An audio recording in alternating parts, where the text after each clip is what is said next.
Episode of the Carolina Sports Guy. We're going to dive in and kind of look at things right now as they stand with the Carolina Hurricanes. Milling away through halfway through the season, folks. Before we get into today's video, make sure you subscribe. It doesn't cost anything. Pound that like button.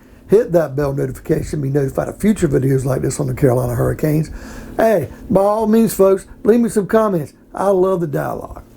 All right, folks, I don't really have a whole lot going on. I know I was a little disappointed about a week ago when Carolina played Columbus at home and got zilch 6-0, but those games do happen. The year we won the Stanley Cup, I remember, I know early on in that year when Atlanta was a franchise before they moved to Winnipeg and won a division, they beat us 9-0 in Atlanta early on in the season. And I remember, man, it was like, oh my God, as good as we started out, that's a terrible game.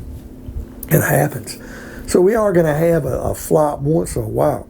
Now, one game I want to focus on is we had a game Friday night against the New York Rangers. I can't stand New York. I hate them. I can't stand the Knicks.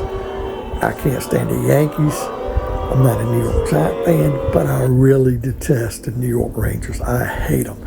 I hate them like I do the Penguins. I hate them like I do the Capitals. I hate them like I do Philly. I hate them like I do Buffalo and Boston. I can't stand the New York Rangers and their shitty-ass fans. They're original six, and they think they're so much better. What the freak have you won? I mean, you've been handed so much. And that's why I was really pissed when this organization gave away Adam Fox for what they did. Because they didn't deserve him. And that's why I'm always going to root against Adam Fox. Because he's pampered, thinks he deserved to go where he was. He's like another Sidney Crosby, but he really was handpicked where he wanted to go. But their fans come in, take over the arena. Now, I know some of those fans are people who live in a triangle now and are Canes fans, but they grew up as New York fans, and they can't let that allegiance go. And my only thinking is, well, if you're going to move down here and live down here in Carolina, root for the Hurricanes, be a Canes fan. If you are a closet fan of the Rangers, then just come out with the Rangers and wear your stinking ass Ranger jersey and don't root for the Kings.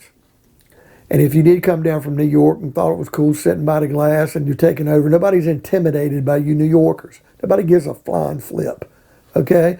In fact, if I lived up there, I'd be a Devil fan as bad as I'm mad because we lost to the Devils. I'll get to that in a minute. Or an Islander fan before I'd be a Ranger fan. It's just something about the smell and the look and the things I just detest about the Rangers. I can't stand them. And then if we didn't put it on them. TDA, Tony D'Angelo, really put it on the Rangers too, and I love it. I love sending them Ranger fans home sick the other night.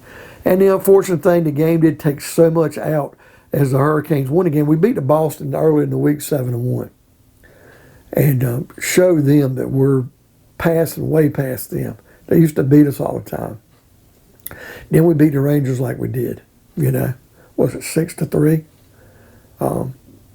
But it's just we got it going on. Now, the reason why I do feel like we dropped the Devils game the very next night, Saturday, we couldn't take off from the airport towards Saturday morning instead of Friday night. But playing back-to-back, the Rangers game took a lot out of the team. And then I just think, you know, playing the Devils and you know, we had a rookie in goal. And, of course, the Devils did too. They got some people out. We had some people out. We jumped on them early 2-0, but they battled back. You know, one time, you know, we had a 3-2 lead. They tied it 3-3.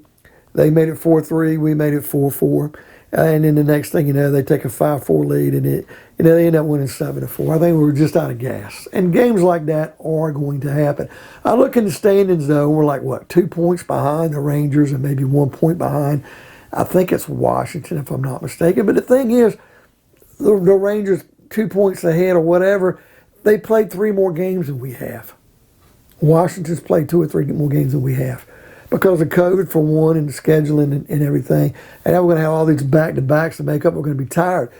But, you know, all we got to do is take those games in hand and create them into some wins. Not every game has to be a win. And we can take the division back. Because it's going to be tough in the playoffs. It's going to be tough. I think we've got a team built for it this year. Martin Natchez, I really think his upswing, what he can be proven. Seth Jarvis looks the point, folks. I'm really impressed with him as a rookie. And it doesn't hurt so bad when you lose a guy like Brock McGinn or Morgan Geekie. When you've got a guy like Seth Jarvis to come to play. And how about Aho? I got this new Aho jersey I've had. I've never worn it. I've had it for a while and decided to wear it. It's my first time having a white Canes jersey. I really kind of wanted to go with the black one with the warning flags. And I did get it. I got this one. But I'm really proud. Freddie Anderson playing in goalie. Ian Cole playing defense.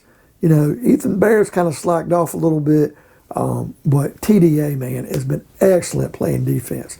And what can you say about Svechnikov and Aho playing together? And just some of the other guys we've had to really show up, man. Trocheck's played outstanding, and at times Niederreiter or Teravainen had played great. But we're just really up and down the board. The team is deep. We got a lot of speed. Foss looks good. And I just wanted to give a hat off because I'm really proud of where the team is heading. And I'm just hoping, I know we're going to get a lot of points. I would love to see us beat the points that we had the year we won the Cup in 2006. I think we had like 108 points, 110 points. I can't remember. I would love to see us shatter that. But you just have to be careful because we've got a lot of close competition between Tampa Bay and Florida and Washington and those stinking Rangers and a couple other teams. And we want to get in there and get one of them top, 1, 2, or 3 seed. Because I'm telling you, folks, it's going to be tough sledding, even if you're the number 1 seed. And you can easily get bounced. I asked Tampa Bay about it a couple of years ago. They won 2 in a row, but the year before then when they lost to Columbus when they were the 1 seed. So we've got to make sure that when we get into the playoffs, going as healthy as we can. We don't go on a slump, but we're just catching fire at the right time.